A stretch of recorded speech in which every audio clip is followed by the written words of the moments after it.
اب ایک نیا دعویٰ آیا ہے کہ زمین کدا کر بنایا گیا تاج محل. جی ہاں, یہ جو تاج محل ہے, دعویٰ یہ ہے کہ یہ تاج محل جو بنایا گیا یہاں پہلے کچھ اور بنا تھا. اس زمین پر قبضہ کیا گیا اور اس کے بعد تاج محل بنا دیا گیا. یہ دعویٰ کون کر رہا ہے, ان کی تصویر میں آپ کو دکھانے جا رہا ہوں. یہ جو آپ دیکھ رہے ہیں یہ ہے دیا کماری. فل اسکرین ذرا لیجئے.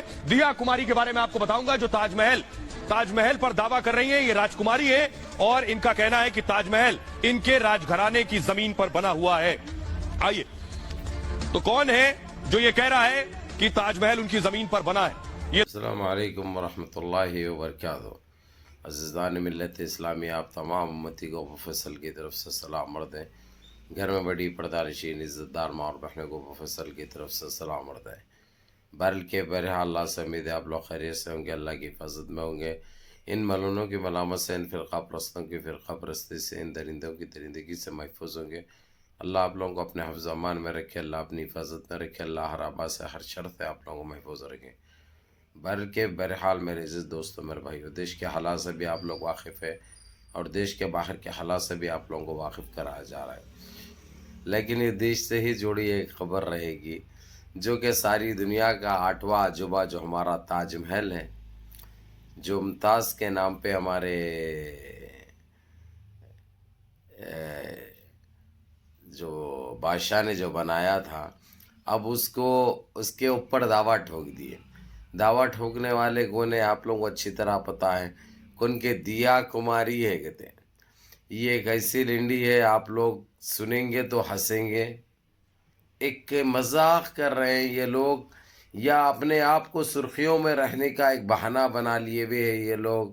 یا اسلام کو بولو یا مسلمانوں کو بولو, یا ایسا اسی طریقے سے یہ لوگ کسی طریقے سے آتے ہیں. اب یہ گودی میڈیا دیکھ لیے, یہ نیچ میڈیا کا تو آپ لوگوں کو اچھی طرح علم ہے. اس کو راجکماری راج گھرانے سے بول رہے ہیں, جبکہ ہمارے لوگ معلوم کریں وہ ایک کمار کی بیٹی ہے. وہ ایک کمار کی بیٹی ہے. اس کے ساتھ خاندان آتے ہیں نا یہ لوگوں کے پاس, ان سب کو معلوم کیا کون ان کا باپ کس کو پیدا ہوا, ان کا دادا کس کو پیدا ہوا, دادا کا دادا کس کو پیدا ہوا, پردادا کس کو پیدا ہوا. تقریباً 237 سال کی ہسٹری نکالی گئی ہے لوگ کی. نکالنے کے بعد یہی پتہ چلا لکن ہارے تھے یہ لوگ کہیں سے آ کے زندگی گزار رہے تھے. اس کے بعد کہیں پہ ہوٹلوں میں کام کرے, کہیں پہ کچرا اٹھانے کا کام کرے, صفائی کا کام کرے. ان کا سارا کچھ جمع کنٹا آ گیا. اب اس کی شادی ایک راجپوت گھرانے میں ہوئی تھی. یہ دیا کماری جو دعویٰ جو کری ہے کہ اس کے پرکھوں کا زمین تھی, وہ زمین کیا وہ معلوم ہے آپ لوگوں کو. ایک تالاب تھا, وہ تالاب کس طریقے سے ہمارے بادشاہ نے خریدا تھا, اور خرید کر اس کے بعد نہ کوئی چیز توڑی گئی, نہ کوئی چیز بھانپی گئی. کھڈا تالاب بن کے آ گیا, اس باڈی کو بن کے آ گیا, زمین صاف ستھری کی گئی, اس کے اوپر تاج محل بنا کر گفٹ کی گئی شاہجہاں نے ممتاز کو. لیکن یہ کس طریقے سے یہ بہروپ یہ گندا کھیل کھیلے, کیونکہ ان کو سرخیوں میں رہنا ہے, جبکہ ان کی نسل کا ان کو پتہ نہیں ہے کہ انہوں کس کو پیدا ہوا, یہ کس کا بیج ہے. ان کا کام ہے گندگی پھیلانا, گندگی برپا کرنا, اور ایسے ہی باتیں کر کے سرخیوں میں رہنا. لیکن ان کو ثابت کیا کرنا چاہتے یہ لوگ, حاصل کیا کرنا چاہتے, جبکہ اس کے پاس کوئی چیز ایسی نہیں ہے کہ یہ بحث بھی کر سکے, یہ کورٹ کو بھی جا سکے. لیکن یہ گودی میڈیا کو بھی کیا رہتا, سوائے ٹٹی اٹھانے کے علاوہ دوسرا کام نہیں رہتا, سوائے متر پینے کے علاوہ دوسرا کام نہیں رہتا. ایسے پاکیٹوں کی ایسے بیوڑے, ایسے جو پاکیٹیں بیچتے ہیں, جو سیندی بیچتے ہیں, وہ لوگوں کو لے کے وہ لوگ کچھ بول دیا گھر سے, تو یہ دیکھتے یہ لوگ اسلام کے خلاف کوئی بولے تو اس کو وائرل کرتے یہ لوگ, مسلمانوں کے خلاف بولے تو وائرل کرتے یہ لوگ. اب تو مسئلہ یہ شاہجہاں کا آ گیا, اب یہ تو تاج محل کا آ گیا, جبکہ جو ہے سو ہماری پہچان ہے, وہ ہماری شان ہے تاج محل.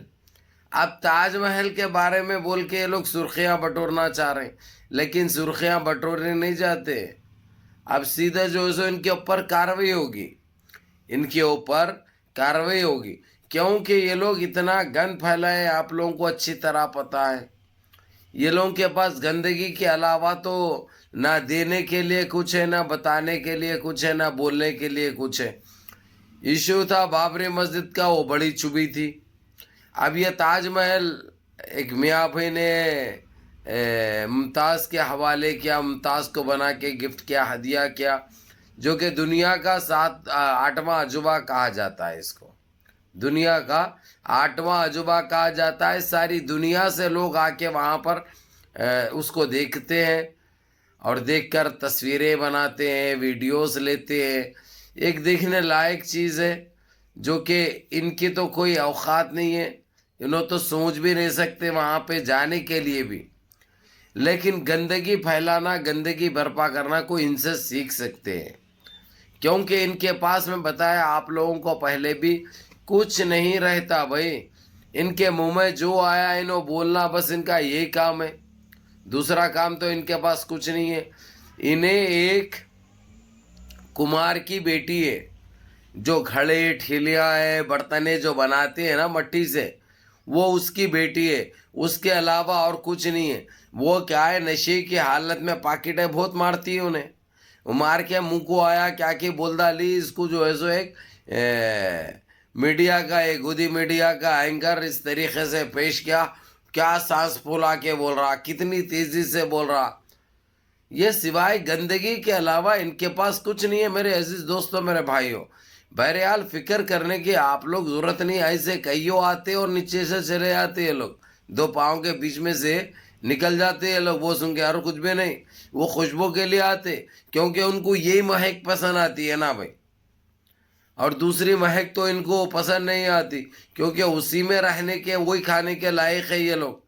تو جبھی بھی ان کو جب زیادہ گلگل آتی ان کی تو یہ حرکتیں کرتے ہیں، یہ نجیز حرکتیں، جبکہ جو ہے سو ساری دنیا یہ سن کے ہنسے گی.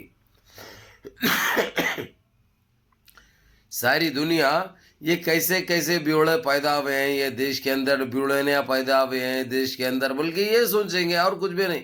اور راج گھرانے سے کہتے بھائی اس کا تعلق، جبکہ میں نے بتا دیا آپ کو، ایک کمار کی بیٹی ہے یہ، جو گھڑے بڑے بناتے، کھڑکیاں بناتے، وہ بناتے، یہ بناتے ہیں، سمجھے نا. اس کے علاوہ اور کچھ بھی نہیں ہے. بہرحال فکر کرنے کی ضرورت نہیں ہے آپ لوگ. یہ گندگی آتے رہتی، اس کو ہم لوگ اچھی طریقے سے نپٹ لیتے ہیں انشاءاللہ. بس آپ لوگوں کی دعا درکار ہے انشاءاللہ. نمازوں کی پابندی کریے، ماں باپ کی خدمت کریے، بڑوں کے احکام پہ عمل کریے، اور اپنے اس بھائی کو بھی دعاؤں میں یاد رکھیے. نمازیں مس مت کرو، نمازوں کی پابندی کرو. السلام علیکم ورحمۃ اللہ وبرکاتہ.